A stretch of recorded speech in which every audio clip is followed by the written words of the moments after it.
Now we will see pressure vessels. So in pressure vessel, we will see three kind of pressure vessel. First one will be thin cylinder.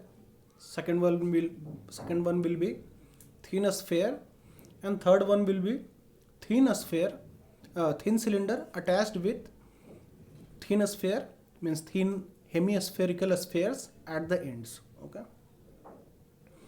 So this one is the thin sphere. Okay. Means this one is a thin cylinder. Okay. So in the thin cylinder, we have polar moment of inertia, that is J.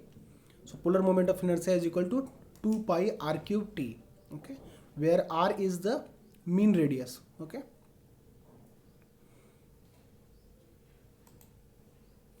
Okay. So J is the polar moment of inertia, and polar moment of inertia is equal to 2 pi r cube t. Okay. Now we have polar section modulus.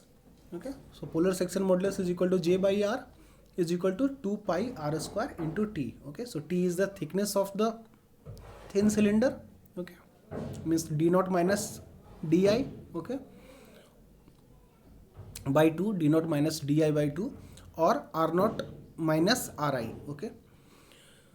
So r is the mean radius, which is the mean of outside radius and inside radius. Okay. Now the thickness of the thin cylinder. Okay, this is the important thing, that any cylinder will call you can call that as a thin cylinder only when the thickness is less than 1 by 10 to 1 by 15 of the diameter, or the mean diameter. Okay, or inside diameter. Okay, means the thickness should be less than 10% of the mean diameter, or less than 10% of the internal diameter. Okay, then you can call that cylinder as a thin cylinder. Okay, so in the thin cylinder, acting as a pressure vessel. Okay, so inside this is the fluid acting, and fluid is having the pressure of P. So this thin cylinder will face two stresses due to this pressure. Okay, means two stress will be induced in this thin cylinder due to the pressure acting by the fluid. Okay, so pressure is acting in the perpendicular direction to overall in the pressure vessel. Okay, so due to this pressure, sigma L and sigma H has been induced in the thin cylinder. Now sigma H is known as hoop stress or circumferential stress, and sigma L is known as longitudinal stress. Okay, so this is the direction of sigma L, and this is the direction of sigma H. Okay, so sigma H is acting in the circumference. Okay, and sigma L is acting along the length. Okay, now this is the D. So D is the mean diameter, and T is the thickness. Okay, so this is the thickness T.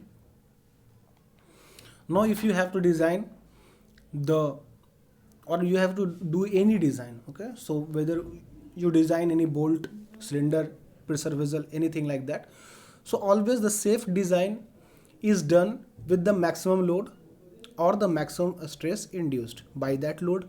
Okay, so if there will be a load, then that load will give you a stress induced. Okay, so due to that load, the material will induce and a stress.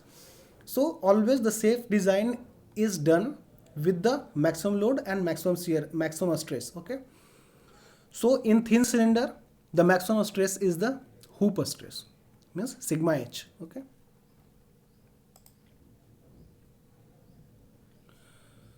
so first one, thin cylinder, that we have seen in the figure. Okay, so in the thin cylinder, the hoop stress or circumferential stress, which is denoted by sigma H or sigma C. Okay, so sigma H means hoop stress and sigma C means circumferential stress. Okay, now if you are given sigma X or sigma 1, so sigma X is the stress in the X direction, and sigma 1 is the principal stress, major principal stress.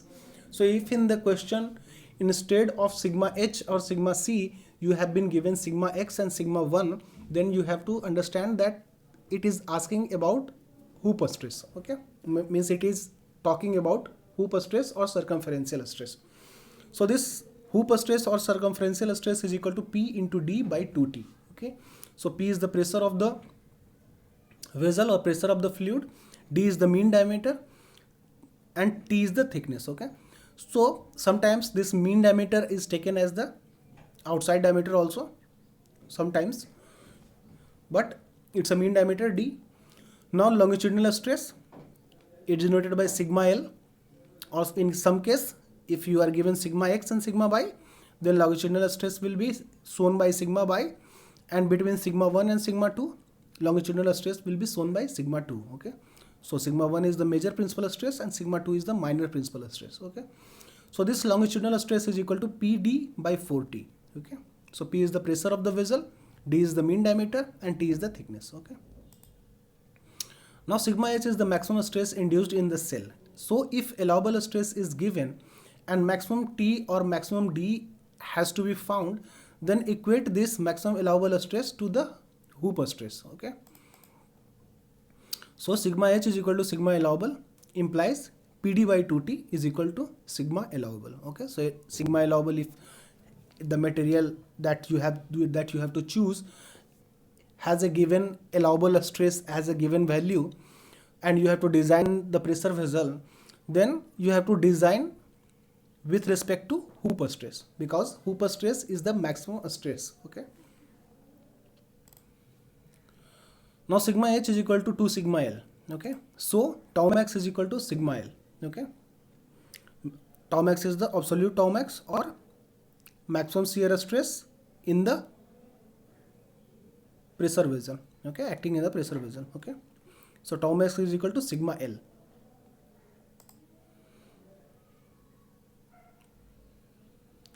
Now Hooper strain where epsilon H is equal to delta D by D. Okay, so delta D is the change in diameter and D is the initial diameter, is equal to sigma H by E minus mu into sigma L by E. Okay, so sigma H is the Hooper stress, E is the Young's modulus or modulus of elasticity, mu is the Poisson's ratio, sigma L is the longitudinal stress, and E is the Young's modulus. Okay, now sigma L is the longitudinal strain. Okay, so delta L by L means the change in length by initial length.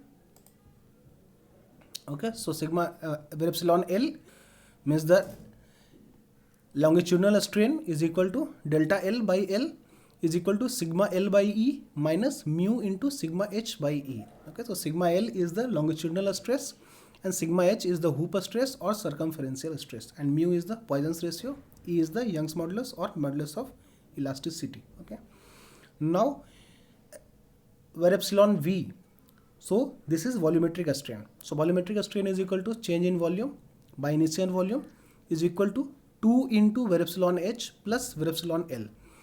So where epsilon H is the Hooper strain and where epsilon L is the longitudinal strain. Okay, so these all are a strain, and volumetric strain is equal to PD by 4T by E into 5 minus 4 mu. Okay, so mu is the Poisson's ratio, E is the modulus of elasticity, T is the thickness, D is the mean diameter, and P is the pressure in the vessel.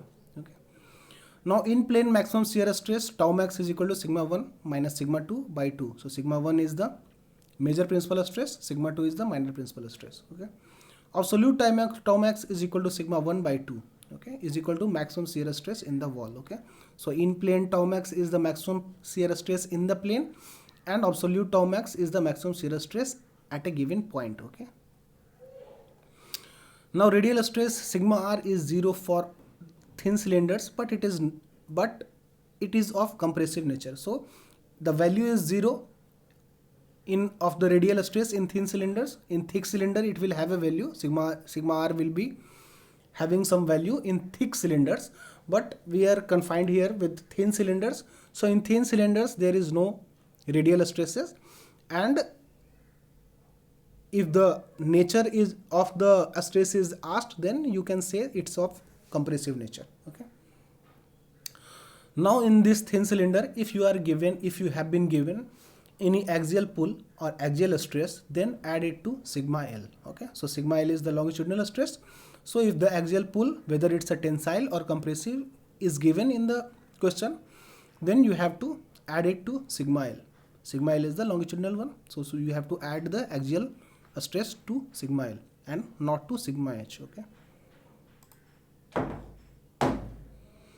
Second one is the thin spheres.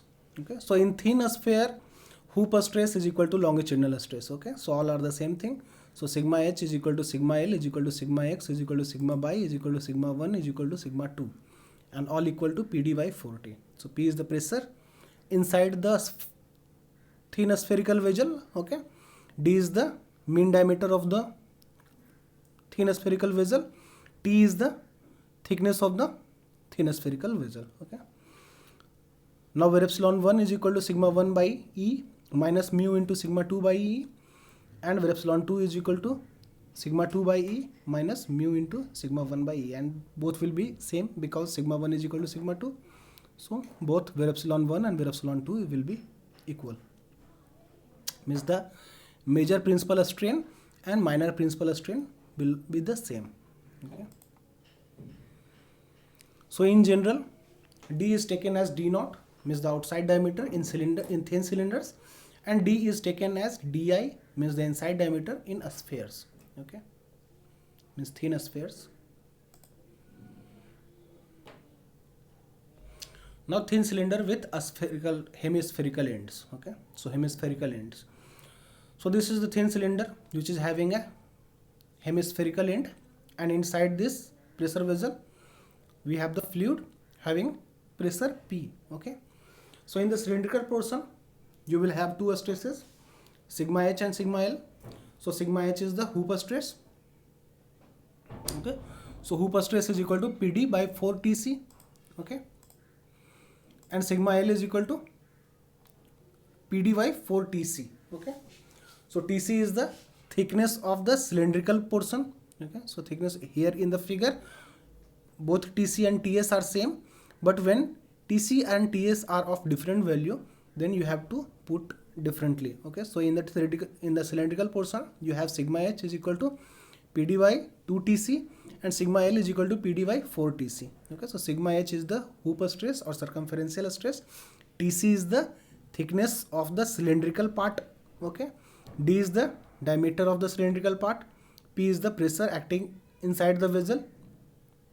Okay, and in the spherical portion sigma H is equal to sigma L is equal to PD by 4 TS. Okay, so TS is the thickness in the spherical region. Okay, so TS is the thickness of the spherical region. Now for same hoop stress. Okay, so for the same hoop stress in both cylindrical portion and hemispherical portion, so PD by 2 TC is equal to PD by 4 TS, means we equate the hoop stress of both the cylinder and the sphere. So PD by 2 TC is equal to PD by 4 TS. Now for the distortion at the junction, the minimum stress required will be given by where epsilon HC is equal to where epsilon HS, means the hoop stress induced in the cylinder is equal to hoop stress induced in the sphere, and then only we will see the starting of distortion at the junction. Okay, so minimum stress required for that has been obtained using this. Okay, so sigma H by E, or the maximum stress means the P value that will be found using this. Okay, so sigma H by E minus mu into sigma L by E of the cylinder is equal to sigma H by E minus mu into sigma L by E of the sphere. Okay,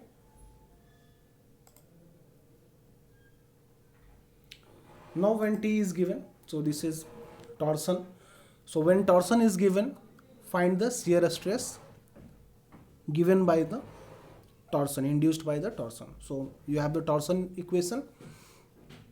You will see in the torsion chapter that how the torsion is related to the shear stress, because torsion will create a shear stress.